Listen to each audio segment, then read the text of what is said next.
From Energy.Media, this is Energy Superheroes with Peter Perry. And we're live. This is Peter Perry with the Energy Superheroes podcast, and I'm excited to have Teague Egan, who happens to live in my hometown of Fort Lauderdale, Florida. So I'm going to be able to ask some more personal questions than I'm normally able to. I'm excited about it. Teague is definitely what we would call an energy superhero. He's an entrepreneur and has an awesome company called EnergyX. Welcome to the podcast, Teague. Thanks for having me, Peter. Excited to chat about energy and Fort Lauderdale. Yeah, there you go. That's what it's all about. And Lauderdale is always full of energy, which is a good thing, the good kind of energy. So it's a great place. I see palm trees in the background, and that's an awesome thing. So Yeah. Cool, man. Well, I'll start off with, listening to your power talk. It's an amazing story about EnergyX. Could you tell me how you sort of came about the technology and got yourself involved in the energy industry? Yeah, absolutely. I mean, that's actually the coolest part. I didn't talk about that in my power talk. I was just kind of giving the overview of the company, but the way that the company started, sometimes I even have a hard time believing. So I was traveling in South America, and I'm a big traveler. I've been to over 70 countries, and I just really enjoy exploring the world.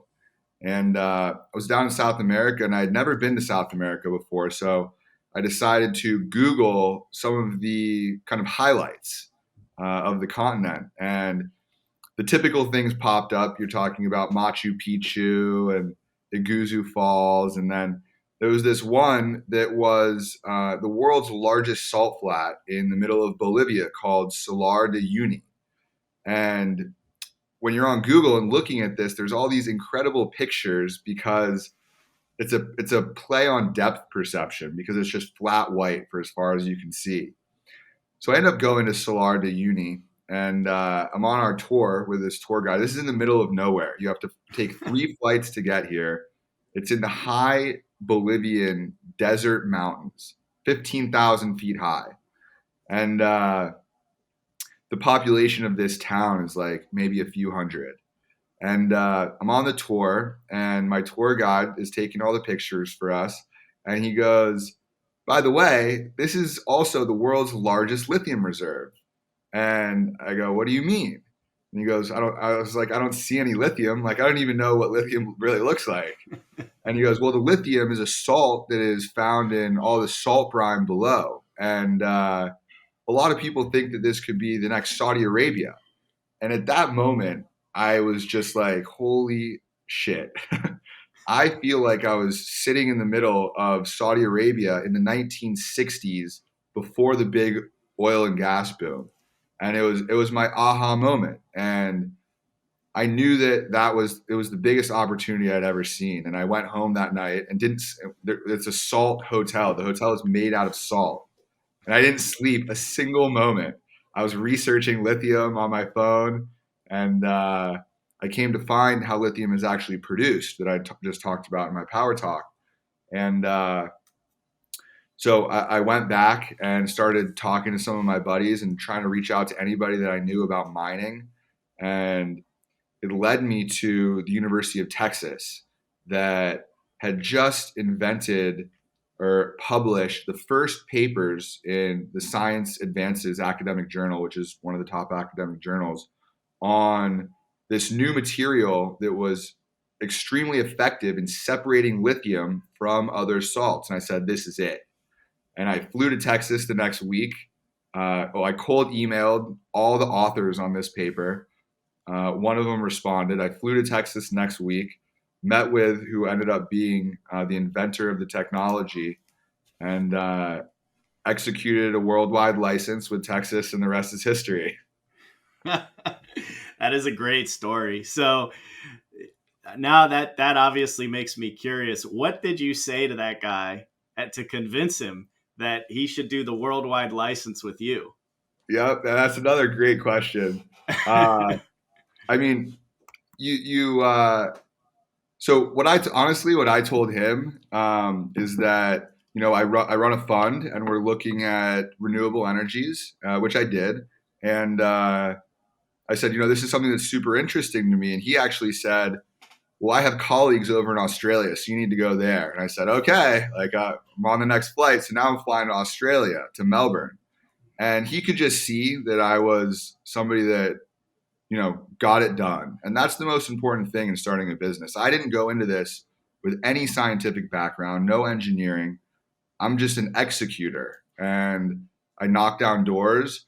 And what I told this group, both the folks in Texas and their partners in Australia, is that I have connections to all the biggest lithium producers in the world, which I didn't at the time, but it's the same type of situation. I went and uh, I went back to South America 4 months later in April, and there's this really cool book called The Third Door, and it talks about all the most successful people, how they got their start. And when you think about a club, right, and you're trying to get into a club, it's a super exclusive club. The first door is the general admittance, right?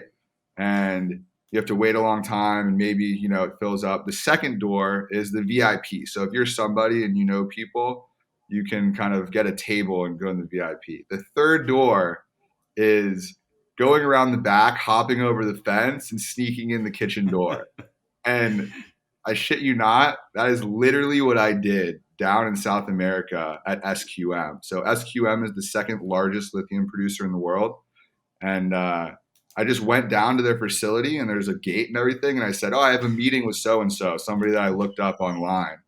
And they let me through. And then I was knocking on these like mobile office trailers. And I got in and I met with somebody, and he connected me to somebody else. And the next thing I know, now I'm talking to all the CEOs of all the biggest lithium producers in the world. It's a great story. I'd say people ask me, what does it take to start a company? And I'll say, if you could boil it down to one thing, just don't take no for an answer, because the Yep. reality is, it's like, if it was easy, everybody would do it. It's just a matter of, you have to be a little bit crazy and not willing to take no for an answer. So And obviously that's your personality. That's awesome. and the other thing is, yeah, it's never take no for an answer, which leads to never giving up. I mean, it would be a lie to say that every day is amazing. I mean, there's really every day you have wins and losses, and it's kind of dependent on what you want to focus on, and just keep pushing forward. And there will be weeks or months that so it once I met with Texas, uh, they actually didn't even have an agreement with their partners in Australia so that they could legally license the technology out. So they had to create an interinstitutional agreement between them so they were able to license it out. So I was in a position that I had to help them negotiate that while simultaneously negotiating my agreement. And it took me a year to do this. And I was leveraging myself, I was investing, I was flying all these places, and I had nothing. I had no assurance that they were going to do this. And it was a really hard year. And there's ups and downs. And if you take no for an answer, or if you give up, then being an entrepreneur isn't for you. Yeah, there's no doubt about that. So those guys, they're like two educational institutions that you had to actually convince to move quickly. So Mm-hmm. that's never easy to do, right? Because sometimes they're motivated differently from Yeah. entrepreneurs. Different motivations, and then even a larger looming thing is like, who am I? I told them that I have these relationships, but like, what if one of the big lithium producers came in and saw this and swooped in and offered them $1 million? Like, then I'm Right. toast.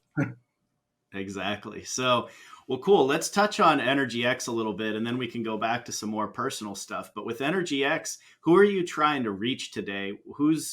When you're out there trying to sell and not take no for an answer, who are you talking Mhm. to? I mean, look, we're in an industry or a movement that is just booming, and it's been remarkable having the type of inbounds that we now have. Like I slaved to get to this position, and now we have large auto manufacturers that are getting in touch with us. It's very important for them to secure their lithium supply over the next 10 years. So big auto OEMs uh, are people that are of interest to us, and we're actually looking at doing deals with them for offtake agreements.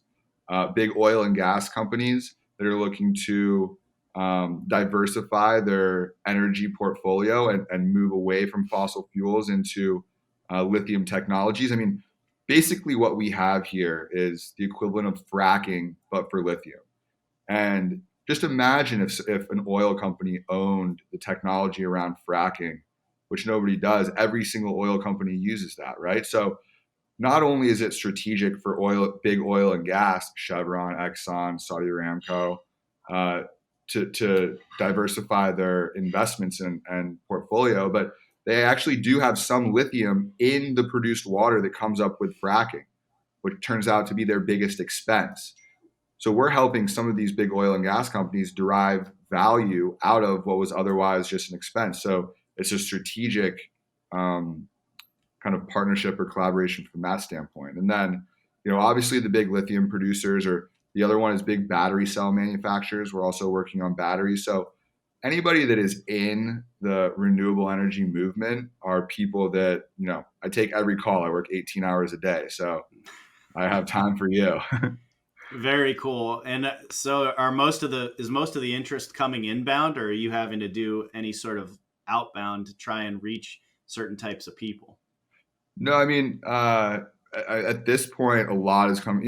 It goes both ways, right? Like, if there's somebody specific that I want to talk to, I'll do my best to seek them out, and that has to do with like we're looking at particular patents that we want to like either acquire a license. So that's like something very specific with a university in Norway or but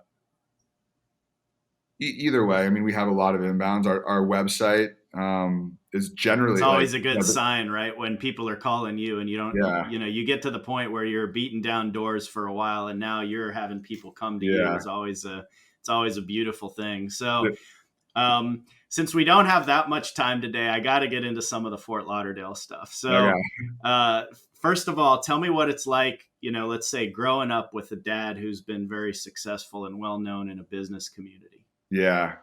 Um, so I think they can go one of I have friends that have a similar situation, and it can go one of two ways. It can either motivate you to try to fill his shoes, which are large shoes, and kind of go down the path that I'm on. And I knew from 6 years old that I wanted to be an entrepreneur. But for some reason, I never wanted to take over his business, which I couldn't have done anyway because he sold it when I was like 8 years old or something like that. Um, but I am so motivated. It's not that I want to like be better than him or like achieve greater heights, but he's just instilled this drive and motivation in me to change the world. And that's one side, right? The other side is, I don't have to work a day in my life. Like I have, and I'll be fine. And I see that come from other people that are in my situation, but I want to be president of the United States and I want to go to Mars. And I think Elon Musk has instilled a lot of that in this generation of entrepreneurs. And I take that very seriously, and I think that we can make the world a much better place than it is today. Yeah, no, that's super cool. So when you brought this idea to your dad the first time, did he get it immediately, or did you have to kind of convince him that it was a good idea? So it's funny because I can't remember what his initial reaction was. My dad gives me business ideas, 5 business ideas a day, and almost like distracts me. Like, you should do this, you should do that, and now he knows that I'm like super focused. He preaches focus, and then he gives me a bunch of ideas, right? But the reason that I actually started this is I was running a small investment company, and I was kind of passively investing into other people's ideas, and I was a successful entrepreneur before that, but I'd kind of lost my way, and I had moved away from entrepreneurship into just investing. And I was trying to justify it by saying I'm starting an investing company, but that really wasn't the case. And my dad recognized that, and he said, Teague, you should write down your 5 passions and a full page or two on why they are your passions, and the 5 industries that you think are going to be the biggest industries of the future. And it took me like a month to do this exercise because I was just like, I'm not going to do that. I ended up doing it. And my 5 passions were sports. I love sports. I watch ESPN all day. Health and fitness. I love exercising and working out. Design, like architecture and drawing and like creativity. I look at like Steve Jobs and calligraphy and like Bjarke Ingels and the architecture that he does. Um, like space. That was my best grade in college. I got an A+ in space, and just looking up the stars. And then renewable energy, because I became an investor in Tesla in 2013, and the stock did very well for me. The next month it went up, and I bought a Tesla with some of my profits, and I've been a huge Elon Musk fan ever since. And I think that it's just so interesting, kind of like the chemistry and the engineering behind energy and the way that like you look around and everything is powered these days. So those are my 5 passions, and then the 5 biggest industries of the future. I thought space exploration. I mean, the way that we're communicating right now is because of satellites, uh, and really our whole society is based on what is in space. Um, Artificial intelligence, I think, is going to be absolutely massive. Uh, Decentralized blockchain, and that is really showing through with cryptocurrency, which is an aspect of blockchain right now. Um, and then renewable energy, I think that's a given. And then synthetic biology, like personalized medicine, uh, that can be tailored to, genomics and biology. I think so. The 2 things that crossed over there were space and energy, and he kind of gave me a guiding light in what my next pursuit should be. And I told you the story of how I kind of fell into this. When I had those 2 things, I'm either going to do a space business or an energy business. I didn't really know what it was going to be, and then that story happened. But that was a really, really important turning point in my life, and that's I can fully credit my dad. That's awesome. That's a great story. I have an 18-year-old, and I'm always distracting him a little bit. He likes digital interactive technologies, and I'm always throwing him curveballs and say, check out this over here and different things. Well, So I totally sympathize. And my dad was the same way, an entrepreneur who always was hitting me up with different ideas about what I should do. So it's great to have that. nice. Yeah. I have a recommendation for your son. Last night I watched the Pixar movie. Have you seen that? No, I haven't seen it. So it's the story about Pixar, and a little known fact is that Steve Jobs was also the owner of Pixar. While he was building Apple, he bought Pixar for $10 million in 1986, built digital animation of what it is today, and sold it to Disney in 2006 for 7.4 billion. Which is just an insane thing to build 2 companies like that at once. The guy is Yeah, unbelievable. So, yeah. I'm with you. I'm a huge Elon Musk fan as well. So, we're getting close to time here. I think we could talk for probably another hour. So, I'm definitely going to have you Easily. back on the show. This is great. I see.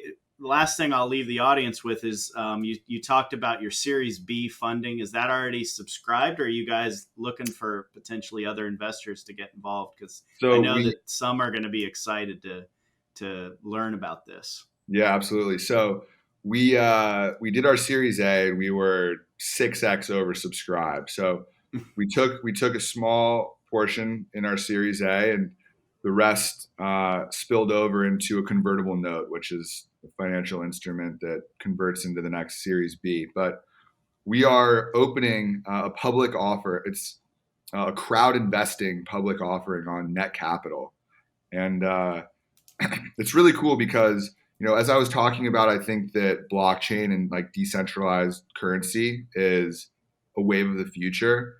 Crowd investing is a decentralized form of investing. So now the good old boys club don't hold all the power. And this enables companies like ours that are not publicly listed on exchanges to allow the general public to get a piece of a high growth company at a lower valuation. And we did one successfully already. We raised $1.5 million. That was the limit that we were allowed to do per the SEC at that time, in a matter of weeks. And we're opening up another one. Now we're allowed to do 5 million. So we'll be accepting 5 million from the general public. That goes live on April 15th. I expect it to go pretty quickly, but yeah, that's kind of one of the next things that we're doing. And then No, that's exciting. Yeah, and then the series, that'll be part of the Series B. That'll be a small part of a much larger Series B. We're still talking to the big institutions and VCs, private equity, strategics. So it's a very exciting time. Very cool. Well, Teague, thanks for taking the time today. This has been awesome to have you on the Energy Superheroes podcast. As I said, you're definitely an energy superhero. The story's been great. You guys check out EnergyX. Make sure you follow Teague and the company. It's going to be exciting to see him continue to grow, and it's great to have an entrepreneur. We'll definitely have you back, Teague. Thanks for the time today. Thanks, Peter. Thanks for having me. For more energy superheroes with Peter Perry, visit Energy.Media.